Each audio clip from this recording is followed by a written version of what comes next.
Hey everybody, Patti Negri. Welcome to the witching hour. Yep, the witching hour. That hour of the day when the veil is thin and magic happens. I have some extra special magic for us today. I would like to introduce you to Sterling Moon. She's a tarot reader, a psychic medium, a folk magician, an animal communicator, published author, podcaster, and educator at Mystical and Strange.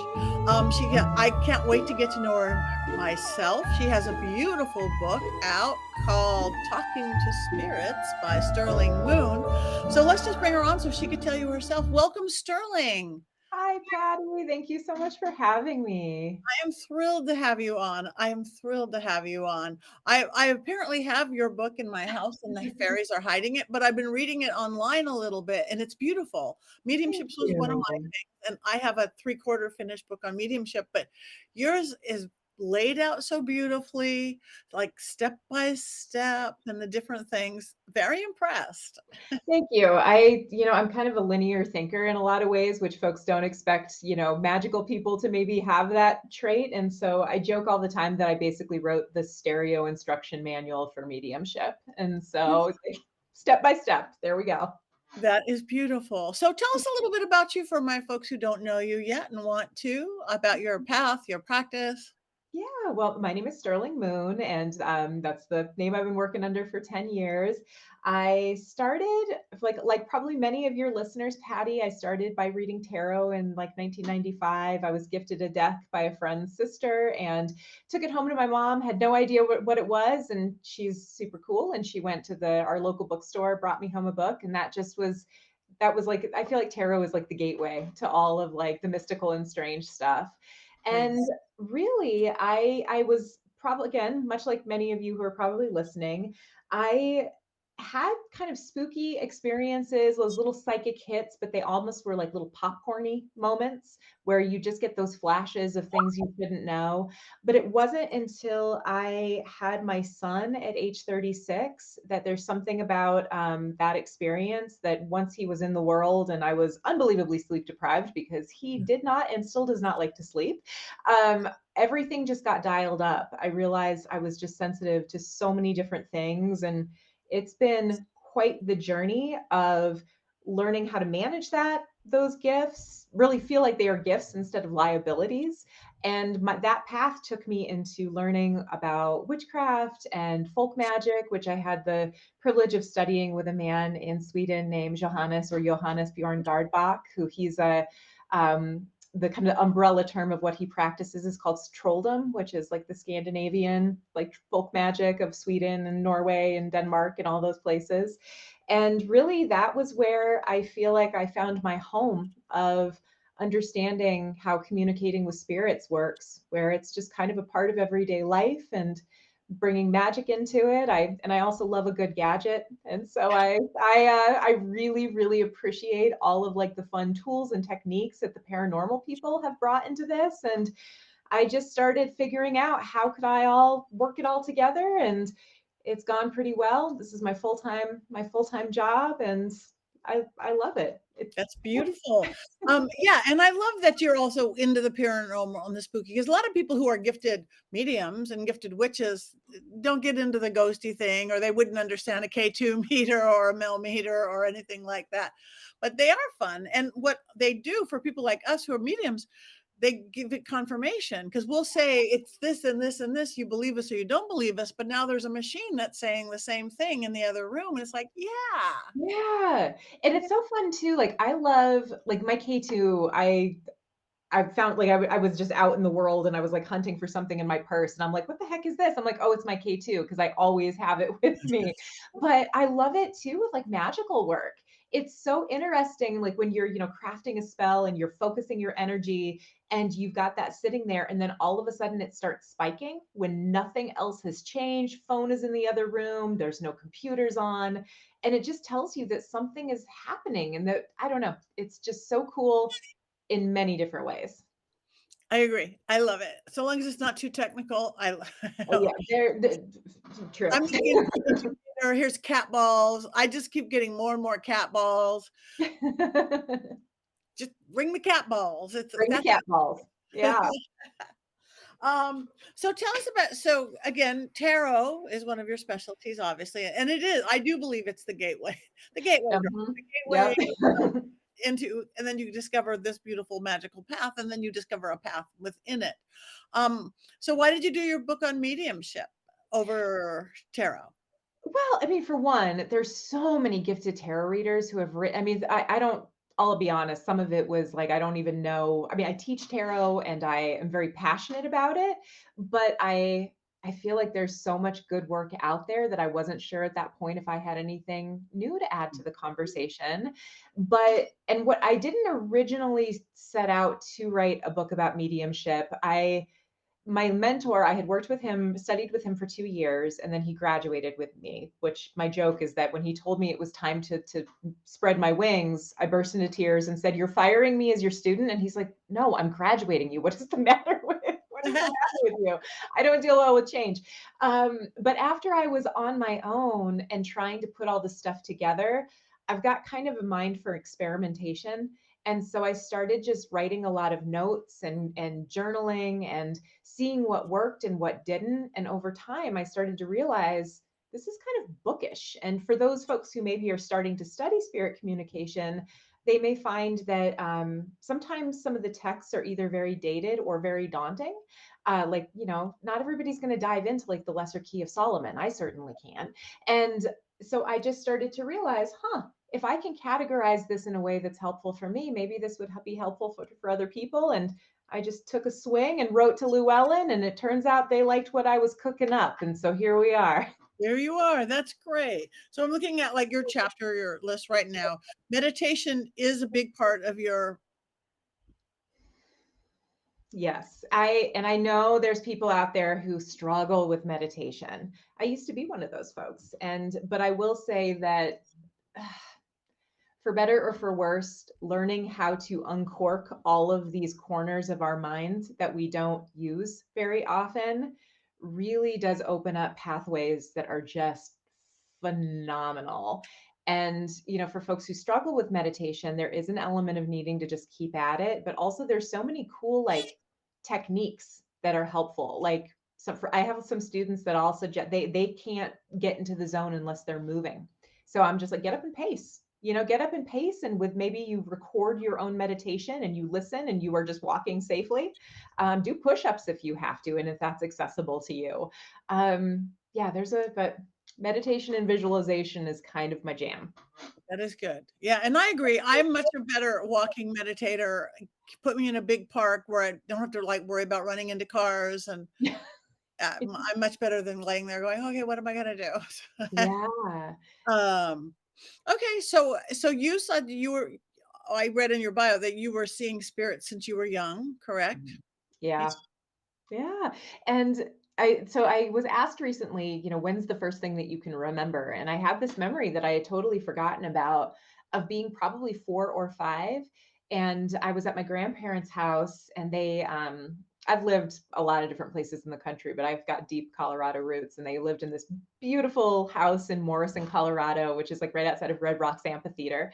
And it was a newer build, but I just remember being in the basement and hearing a man cough, and there was no, my granddaddy was not there, my uncle wasn't there, my dad wasn't there, and I just hightailed it upstairs. And that's like the very first weird thing that I remember. But yeah, I've remember seeing fairies at Girl Scout camp when I was 6. You know, lots of just random things. So I'm sure that I imagine did you have a kind of similar path? Very similar. I was talking to spirits since I could talk. I literally did my first seance, I was 7 or 8. Oh my And I would be in the yard with the fairies, with the tree spirits and everything, kind of knowing what to pick. It's kind of it's in the blood, it's there. But I was never that afraid of it. I mean, I knew there was the scary and the not, but I just knew that that was part of the world. Well, and when it's part of like who you are, it's one of the, I mean, you don't know anything different. And I know that me and my mother is also gifted, and my father has been passed away for about 22 years. My mom says that he was also gifted, although unfortunately you know, he struggled with alcoholism, and that's ultimately what took him. And I think there's a lot of really gifted people that struggle with, you know, we lose a lot of really talented people to who aren't sure what to do with those gifts. But yeah, we've definitely found that it runs in our family as well. Yeah. Oh, that's beautiful. Yeah. Yeah, and I do think a lot of people turn when they don't know how to deal with things as is an accepted right within society or their family thing that that's you do numb it with alcohol or drugs or food or numb Yeah. it in any which way you can. So Yeah. well, that's why books like yours, books like what we do and working with people is needed because I do don't my experience is the veil is getting thinner and thinner and thinner all the time. More Yes. and more easy communications, not illogical things happening to what our old world was. I was just talking with somebody about this yesterday, and I'd be so curious to hear your theories. And part of me sometimes does. I've heard a lot of people say that there was something about the well, one going through a huge pandemic, right? And we see the correlation with the rise of spiritualism and the ways that, there's a nexus there, but also how many of us were spending more time at home and realizing that our houses have some stuff going on. We're spending more time with our animal family members, and realizing, oh, they talk to us in ways that's like bigger, more specific than just like, what I think they're saying and doing.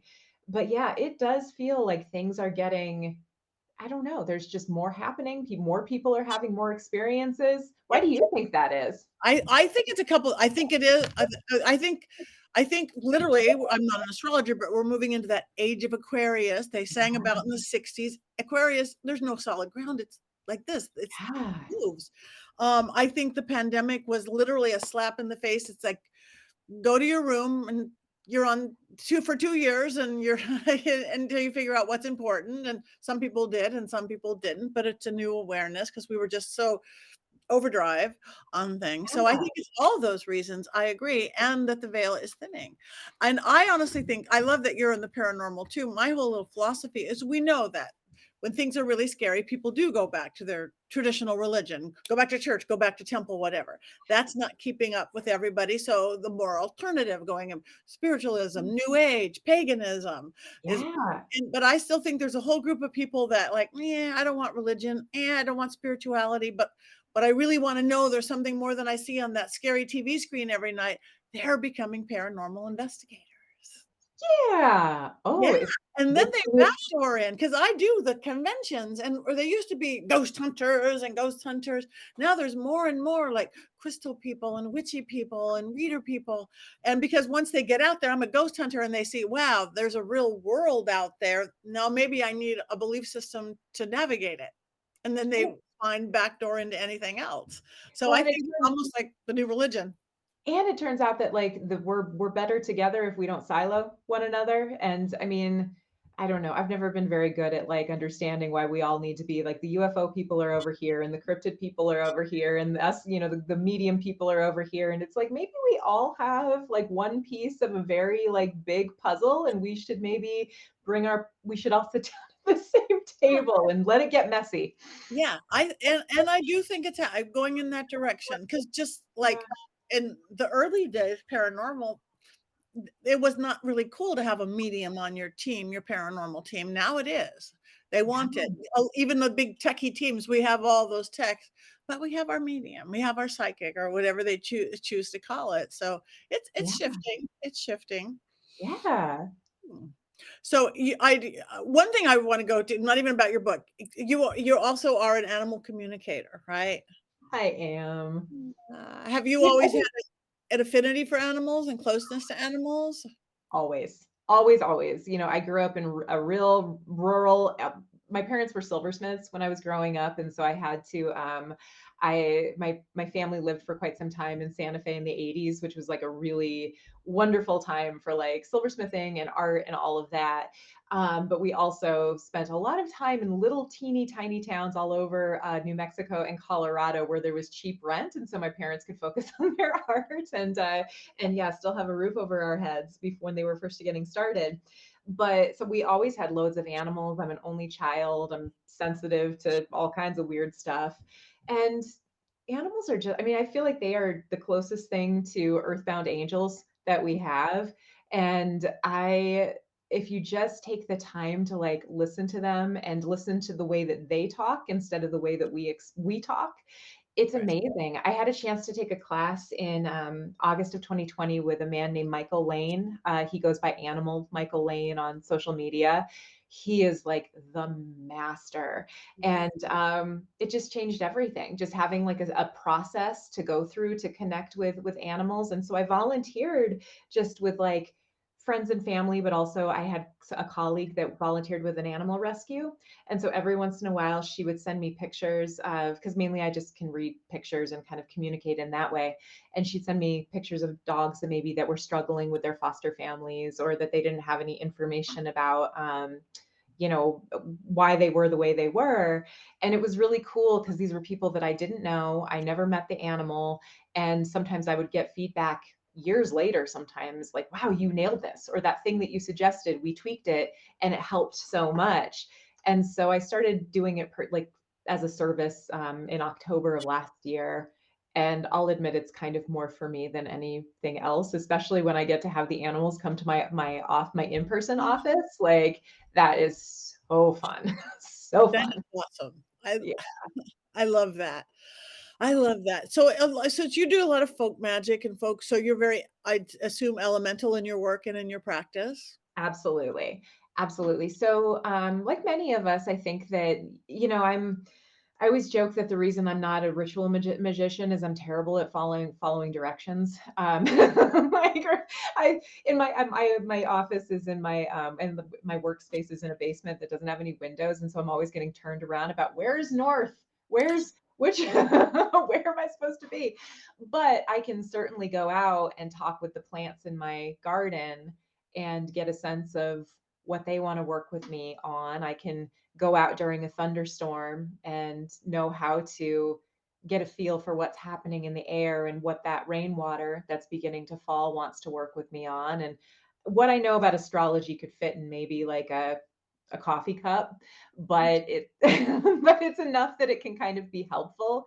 But yeah, I'm definitely driven by working with plants, rocks, the elements, looking at what the planetary hours and, looking at the planets enough to kind of get a sense of like what would be harmonious with what's happening on a bigger level.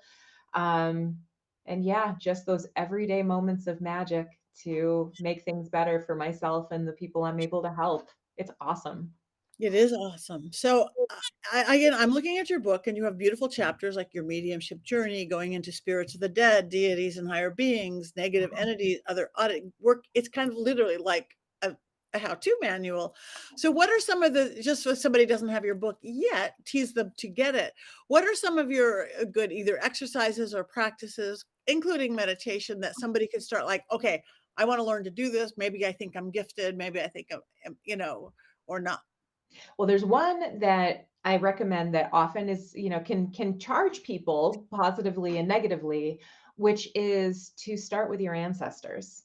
I think that it is, in many folk traditions, many magical traditions, connecting with your ancestry is such a crucial part of knowing who you are and also getting in touch with like your spiritual team. They're kind of like your line of, I've heard it described as like your line of first defense. They want to see you succeed, they want to see you do well. That doesn't mean that some of them, we all have amazing ancestors that are easy to venerate, and we all have some stinkers, and I'm use that, there's stronger words I could use.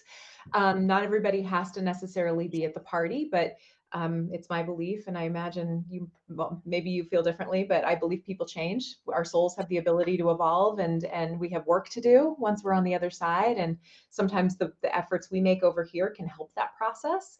But I think one of the things that everybody can start with is get yourself a little shelf, or if you don't have any room in your space, get a little box. And maybe write on a piece of paper all the surnames of your family that you know, or you can even just write ancestors known and unknown, which is really helpful for people who especially are adopted, maybe don't have a lot of information about their families. And you can just bring out a candle, a glass of water, maybe some photographs of people who've moved on, no people who are still living. You don't want to call them over early. Any mementos from them. You sit down, take a few breaths, and imagine yourself surrounded in a circle of light, which just to like create a little bit of protection, and talk to your family and pay attention to how you feel when you start, and then see if anything changes in like, shivers or smells or feelings or random thoughts that pop into your head.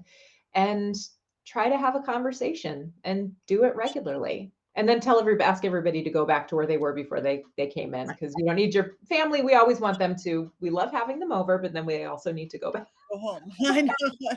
Thanks for yeah, I love that. Yeah, Yeah,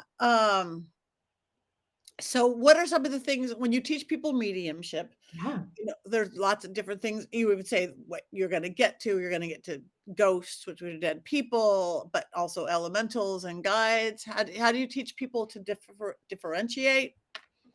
A lot of it I feel like is getting specific, and this is just what's worked for me, is getting specific. Because sometimes I feel like, if you just kind of open up to anything and everything, it's almost like, I had a teacher once who described it as like just opening up just stopping in the middle of a freeway and just like opening up the doors to your like the doors to your car and just saying, everybody come in, everybody Yeah, come on in. And so, sometimes I think it is like if you can be in a fairly controlled space, like your home or somewhere else where you setting the stage, like setting your, I mean, we're witches, right? Like we said, we cast a circle, we cast our protections, we cast where only what we want to talk to can come in. I feel like that's an important skill. And then getting specific about, even if it's that I live in this house where I think there's some stuff going on, and I want to be able to speak with whoever it is that I hear walking through the house at night, or who I feel watching me when I'm in the laundry room. That even with that, or I want to talk to my great grandmother or whatever. I feel like elementals are a little bit, they're a little different. I mean, just because they're so of such a different nature. I know there's differing opinions about that, but it's been my experience anyway. Um, Being incredibly respectful, if we know that what we're trying to communicate with is something that's maybe earth based or element based. Because sometimes it doesn't go well if we don't come in with a lot of respect. I So, that's my number one word is respect, whatever you're doing. It's yeah. the only time that I've ever got in trouble or seen people get into trouble without respect. And I like Absolutely. your car door analogy because I always say, you don't just let anybody your front door, you don't just let anybody in your house, right? The serial killer next door or people working with spirit boards, just like anybody, do you really want anybody? Maybe not. You really Still don't. still And it's low. oh, sorry. No, that's it. It's been my experience with, like, deities and saints and higher beings and angels. They need, again, this has been just my experience, that they tend to need to be invited in, or they'll give you signs of like, "Hey, I'd like to work with you." And, you'll get those like, especially like the old gods. I feel like they tend to kind of look for those ones like, "Hey, I feel like you could need me, and maybe there's things that they need that veneration from us as well." But that's also been the thing too of like it feels like they need a little bit more outreach. They don't tend, and I feel like when you think there's a deity or divine being that's reaching in and like, "Hey, I'm really here for you." That's maybe when you need to be a little bit more cautious, because things can hide and things can mask. Right, right. I agree Mhm. wholeheartedly. Oh my gosh, I'm gonna love your book. Um, so, what do you think that people usually get wrong about what we do, or do other than just like free for alling it, Yeah. or things to avoid, just like I'll tell you something that I got wrong, or just that was a surprise to me. Was I really, this was like way back, gosh, I was going to grad school in Duluth, Minnesota, and this would have been probably around 2007. And we had some really tense family stuff going on. And I just wanted my granddaddy. I really thought, and he had been passed away for a few years, and I was convinced if granddaddy were here, he would know what to do. And I went to a tarot reader named Lady Collett. She's awesome.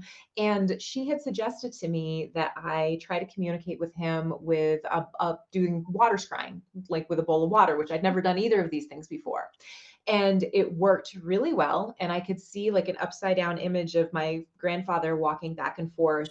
And the thing that stunned me was I was like, he died, which means that he now has all the answers and he knows what to do.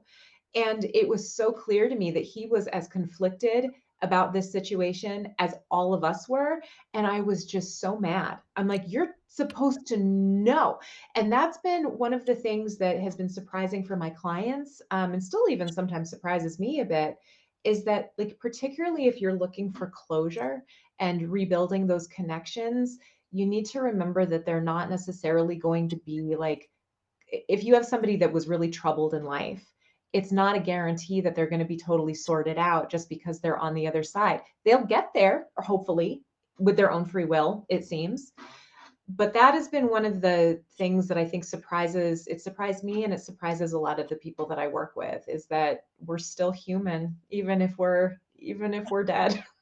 Yeah, no, people we can I agree wholeheartedly. Everything you've said, more philosophies are the I mean, you're the same you. I do see again, and you're gonna grow and get, and I do see even if you had all these ideas, you get a slightly higher perspective of things. I do notice maybe it's literally you're higher floating up, looking down. Like some of they could see the bigger picture better, but they're not like you know, AI, they're not like Google knows the answer to everybody. It's grandpa. It's still grandpa.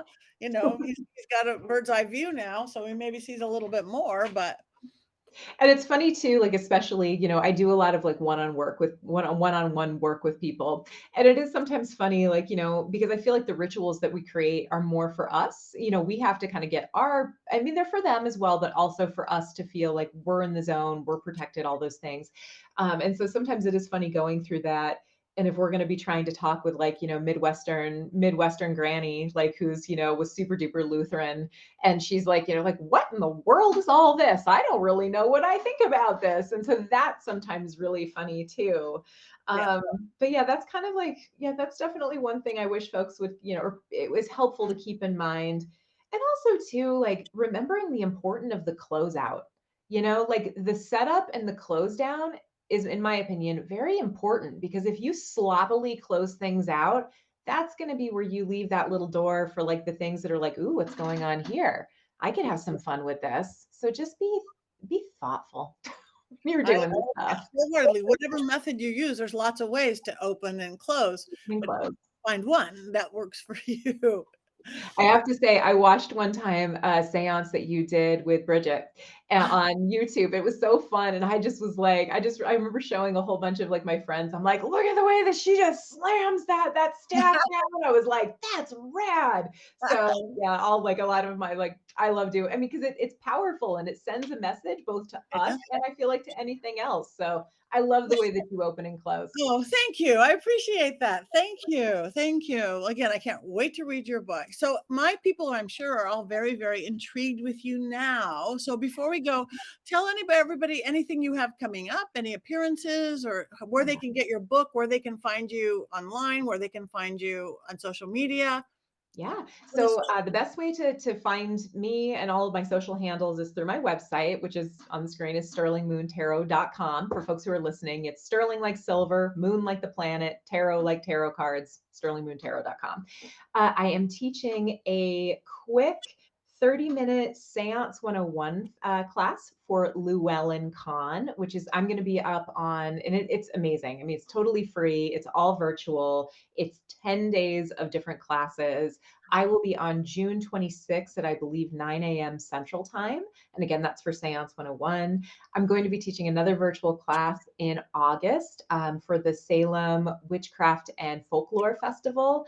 And that's going to be a really fun one. It's going to be on folk remedies for the haunted home. And I believe that one is going to be on April 4th. If you go to my Instagram, which is at the underscore sterling underscore moon, that you'll see all the things that I've got coming up. oh, But yeah. that's fabulous. And your book, where people can And get your book. yes, my book is Talking to Spirits, a modern medium's practical advice for spirit communication. It's available through all of, like, the big, Amazon, Barnes and Noble, but you can also get it straight through Llewellyn or bookshop.org, or your local, or ask your local metaphysical store or library to carry it. I'd love that. We would love that because we Yeah. support little when we can. Yes. So, oh my God, Sterling, you are my like new favorite person. We're gonna have to talk some more once I can actually find or finish reading your book. But thank you, thank you. You guys like her, follow her, get her book. It's really beautiful. So thank you for bringing your magic to the witching hour. Thank you so much, Patty. This was really fun.